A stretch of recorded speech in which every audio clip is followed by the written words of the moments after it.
साथियों, आप सभी का स्वागत है।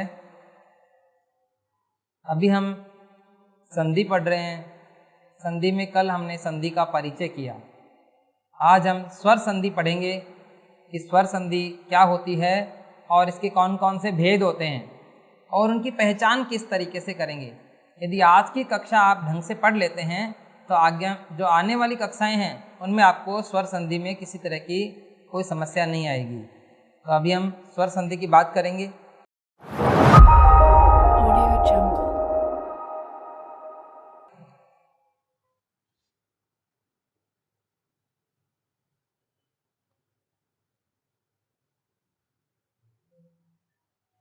स्वर संधि देखो, हमने इससे जो पिछली जो कक्षा थी उसमें पढ़ा था कि स्वर संधि की क्या खास बातें हैं। तो दो बातें हमने पढ़ी। एक पढ़ी कि स्वर के साथ स्वर का मेल होता है और दूसरी परिवर्तन भी स्वर में होता है। कुल मिला के हम इसे कह सकते हैं विशुद्ध। विशुद्ध का मतलब ये हुआ कि स्वर के साथ स्वर ही मिलेगा, व्यंजन या विसर्ग नहीं मिल सकता। और परिवर्तन भी किसमें होगा? स्वर में। पूरी तरह स्वर है, मतलब परिवर्तन स्वर में मिलेंगे भी दोनों तरफ से स्वर। संधि का नाम भी स्वर, तो स्वर के अलावा कुछ भी नहीं, विशुद्ध स्वर हो गया ये। इसका मतलब ये हुआ स्वर संधि में स्वर के साथ स्वर मिलता है और परिवर्तन स्वर में होता है। ये बात हम पिछली कक्षाओं में भी पढ़ चुके थे। तो इस संधि की क्या खास बात है? स्वर के साथ स्वर का मेल होता है। स्वर के साथ स्वर का मेल होता है। अब स्वर आप लोग जानते हैं, हमारे जो स्वर हैं वो ये हैं: ए, आ, ई, उ, री, ए, ऐ, ओ, औ। ये हमारे 11 स्वर हैं। ए, आ, ई, उ, री, ए, ऐ, ओ, औ। ये हमारे 11 स्वर हैं। अब देखो, स्वर संधि की विशेषता क्या है? स्वर के साथ स्वर का मेल होता है और स्वर है हमारी ये 11। इसका मतलब है स्वर संधि में हम क्या करेंगे? इन स्वरों को ही आपस में मिलाएंगे। तो हमारी एक लिमिटेशन हो गई, यानी हम इसमें व्यंजन विसर्ग कुछ भी बीच में नहीं लाएंगे। स्वर संधि और स्वर संधि के जितने भी जो भेद हैं इसके अंतर्गत जो आ रहे हैं, उनमें हम यही काम करने वाले हैं, इन स्वरों को ही आपस में मिलाएंगे और स्वर संधि हो जाएगी। तो हमारी जब भी कभी हम स्वर संधि की पहचान करनी हो तो हम देख लेंगे कि दोनों तरफ से स्वर मिला हुआ है या नहीं है। मतलब ये हुआ इसका कि इधर का अंतिम स्वर और इधर का प्रथम स्वर, ये दोनों ही क्या होंगे? स्वर होंगे। ये भी स्वर और ये भी स्वर, दोनों स्वर होंगे। ये बात हमने पिछली कक्षा में भी पढ़ी। अब स्वर हैं कौन कौन से? ये 11 स्वर हैं, इनको आपस में मिलाना है और संधि कौन सी हो जाएगी? स्वर संधि। अब देखिए, आज की कक्षा में हम स्वर संधि को पूरी तरह से जान लेते हैं, फिर आगामी कक्षाओं में एक एक करके स्वर संधि पढ़ते रहेंगे। तो स्वर संधि की जो ये इसके जो भेद होते हैं वो होते हैं 5 इसके भेद होते हैं। इन भेदों को हमें क्रम से याद रखना है। जैसे पहला भेद है दीर्घ संधि। दीर्घ स्वर संधि भी बोलते हैं, दीर्घ संधि भी बोलते हैं, दीर्घ। फिर है गुण, फिर है वृद्धि, फिर होगा यण और अंत में अयादि। ये 5 हमारे क्या हो गए? स्वर संधि के क्या हो गए? भेद हो गए। दीर्घ संधि, गुण संधि, वृद्धि संधि, यण संधि और अयादि संधि। 5 भेद बिल्कुल क्रम से आप लोगों को याद होने चाहिए और क्रम से ही इनका ये स्वर का याद होना चाहिए कि कौन सा स्वर पहले कौन सा बाद में। तो देखो कौन सी हो गई? दीर्घ संधि, गुण संधि, वृद्धि संधि, यण संधि, अयादि संधि। इस प्रकार से 5 इसके भेद हो गए। अब यहाँ पर देखो, ये स्वर संधि में स्वर कौन से पहले? ए, आ, ई, उ, री, ए, ऐ, ओ, औ। इस प्रकार से इनका भी एक क्रम हो गया। क्रम हमें बिल्कुल सही ढंग से याद होना चाहिए, तो हमें ये संधि सीखने में आसानी रहेगी। अब देखो, अब हम सबसे पहले बात करते हैं दीर्घ संधि की। दीर्घ संधि में होता क्या है साथियों कि ये जो शुरू के दो और ये दो और ये दो आपस में मिल जाते हैं। तो देखो क्या होता है, ये दोनों और ये दोनों आपस में मिलेंगे तो कौन सी संधि हो जाएगी? दीर्घ संधि। ये बात हमें बहुत अच्छे से आनी चाहिए। तो दीर्घ संधि में ये आपस में कैसे मिलते हैं इसके बारे में हम बात करते हैं। तो देखो पहले दीर्घ संधि पर ही पूरी तरह से कर लेते हैं फोकस। हालांकि आगे वाली कक्षाओं में हम इन संधियों को ढंग से पढ़ेंगे, आज हम इनको केवल जोड़ना कि किस किस को मिलाने से कौन सी होती है, ये सब बातें पांचों संधियों की जानेंगे। तो ये दोनों और ये दोनों मिलेंगे। कैसे मिलेंगे? यानी ए और आ जो है वो इस तरीके से मिलेगा। देखो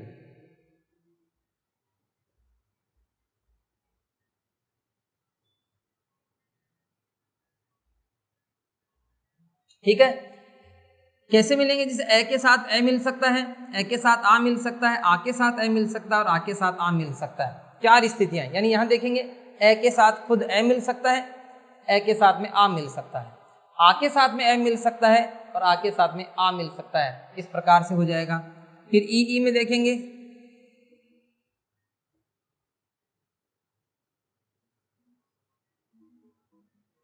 ई में भी यही काम होगा। छोटी से छोटी, छोटी से बड़ी, बड़ी से छोटी और बड़ी से बड़ी। चार स्थितियां बन गई। और यही स्थिति ऊ में भी बनेगी। ऊ में क्या हो जाएगा? इस तरह की स्थिति बन जाएगी।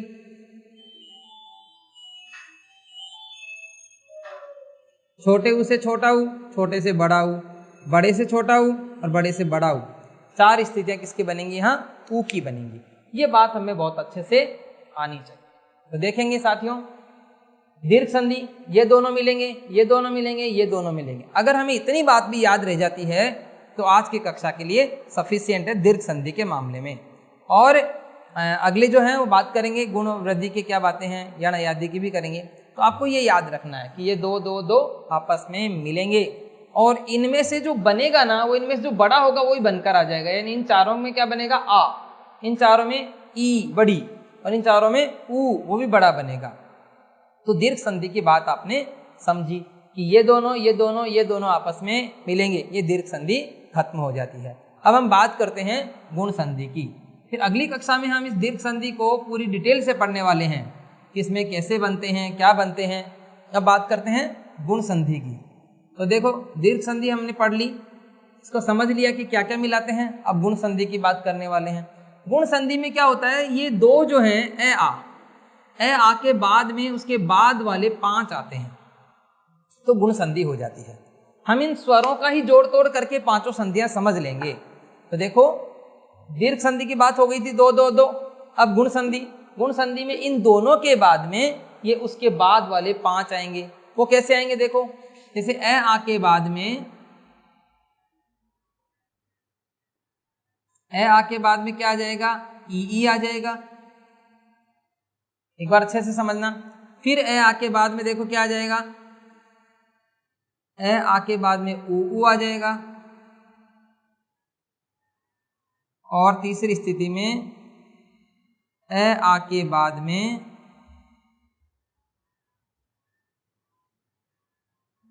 री आ जाएगा। ये गुण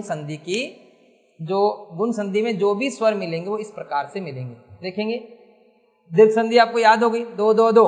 गुण संधि ए आ के बाद में उसके बाद वाले पांच, बिल्कुल मेरी तरह अगर बोलेंगे समझेंगे तो अच्छे से याद हो जाएंगे, कभी न भूलने वाली स्थिति बन जाएगी।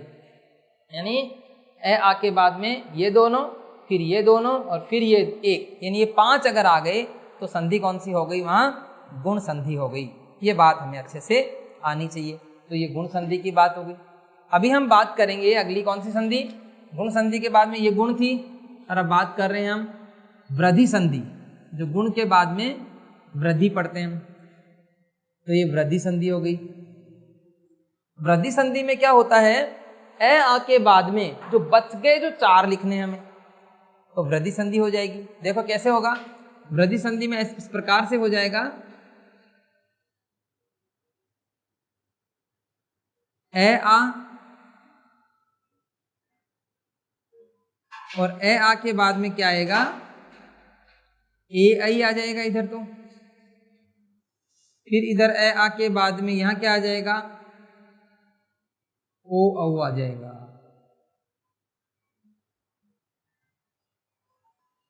क्या बनेगा वो सब बातें हम बाद की कक्षाओं में करेंगे। हम पहले ये जानना चाह रहे हैं, ये पहचानना चाह रहे हैं कि स्वर संधि में वास्तव में पांचों रूपों में क्या क्या होता है, और इसके बाद एक एक करके संधि पढ़ लेंगे।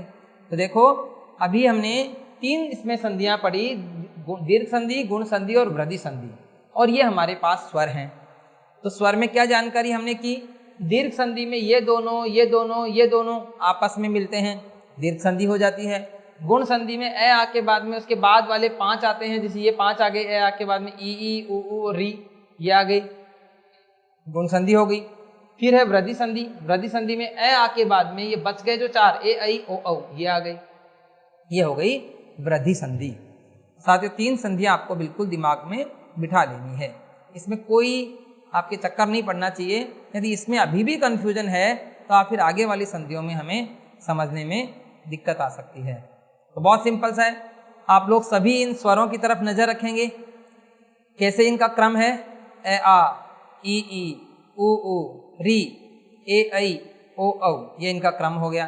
संधियों का क्रम क्या है, दीर्घ संधि, गुण संधि, वृद्धि संधि, यण संधि, अयादि संधि, ये संधियों का अपना एक क्रम हो गया। अब आप देखेंगे कि हम स्वर संधि में होता क्या है, स्वर के साथ स्वर मिलता है, और ये हमारे पास ये 11 स्वर लिखे हुए हैं, इनको ही आपस में मिलाना है। अभी तक जो 3 संधियां हमने इसमें पढ़ी उसमें हमने एक ही काम किया, स्वर के साथ स्वर मिलाया, ठीक है। व्यंजन और विसर्ग का इसमें कोई भी काम नहीं होता है। अब किन किन को मिलाया ये और हमें ध्यान में रखना है। तो हमने क्या किया, दीर्घ संधि में क्या किया, इन शुरू के 2 फिर 2 को मिला लिया, ये हमारी एक संधि हो गई दीर्घ संधि। फिर गुण संधि में क्या हुआ, शुरू में ए आ और उसके बाद 5 ले लेंगे, यानी ए आ के बाद में ई ऊ और री ले लिया। फिर है वृद्धि संधि, वृद्धि संधि में ए आ के बाद में बच गए जो 4 ले लिए, कौन से बच गए जो 4, ए ऐ ओ औ, ये वृद्धि संधि। साथियों परीक्षा में इस तरीके से भी प्रश्न बनता है कि ए के साथ में ए मिलने पर कौन सी संधि होती है, तो वहां पे हमारे चक्कर पड़ सकता है। हम संधि के केवल उदाहरण याद करके रहते हैं, उदाहरण से काम नहीं चलेगा, हमें इस तरीके से भी पूछा जा सकता है, आ के साथ में ओ मिलने पर या आ के साथ में औ मिलने पर कौन सी संधि होती है, इस तरीके के प्रश्न भी हमसे पूछे जा सकते हैं। तो वहां अगर हमें ये पैटर्न आता है तो ही हम वो संधि समझ सकते हैं। 3 संधियां मेरे हिसाब से आप लोगों को समझ में आ गई होगी कि किन किन को मिलाएं, और इनको फिर एक एक करके अगली कक्षाओं में हम पढ़ने वाले हैं। लेकिन ये चीज आएगी तो ही अगली कक्षा में हम बहुत आसानी से इनको समझ पाएंगे और हमेशा के लिए याद रख पाएंगे। अब देखो इसके बाद में संधि बनती है यण। यण संधि में क्या होता है, थोड़ा सा बस एक इसी पर हम उलट पुलट करेंगे और यण संधि हो जाएगी। जो गुण संधि में, देखो गुण और यण का ऐसे थोड़ा ध्यान में रखना, जो गुण संधि में बाद में आ रहा है वो आ जाएगा पहले, जो गुण संधि में बाद में आ रहा है वो आ जाएगा पहले। बाद में क्या आ रहा है, ई ऊ और री, ये बाद में आ रहा है, वो तो आ जाएगा पहले, और उसके बाद क्या हो जाएगा, असमान स्वर। देखो इस तरीके से हो जाएगा। हम बात किसकी कर रहे हैं, हम कर रहे हैं यण संधि की बात, हम कर रहे हैं यण संधि की बात कि यण में क्या होता है, यण में होता है ऐसे, यानी जो गुण संधि में बाद में आ रहा था ई ऊ री, वो क्या हो गया, वो कहाँ आ जाएगा, पहले आ जाएगा, और उसके बाद में क्या हो जाएगा, उसके बाद हो जाएगा असमान स्वर। इधर भी यही हो जाएगा असमान स्वर, और यहां भी असमान स्वर।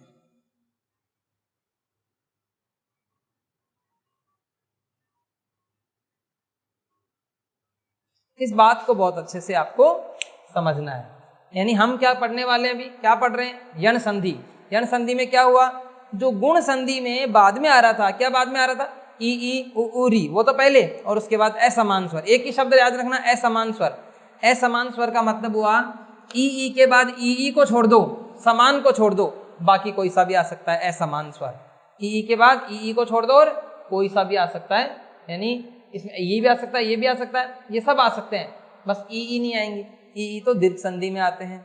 ऊ के बाद ऊ को छोड़ दो, बाकी सभी आएंगे। री के बाद री को छोड़ दो, बाकी सभी आएंगे। इस प्रकार से हमें ध्यान रखना है। समझ में आ गई बात। अब इसी तरह देखो ये यण संधि जैसे हमने करी, इसी तरह अयादि संधि। अयादि संधि जो है उसका जो लिंक बनता है वो किससे बनता है, वो वृद्धि संधि से बनता है। यानी यहाँ पे देखो वृद्धि संधि में जो बाद में आ रहा है वृद्धि संधि में जो बाद में आ रहा है, क्या बाद में आ रहा है, ए आई ओ औ, ये आ जाएगा कहाँ, पहले, ये पहले आ जाएगा और इसके बाद क्या आ जाएगा, वही असमान स्वर।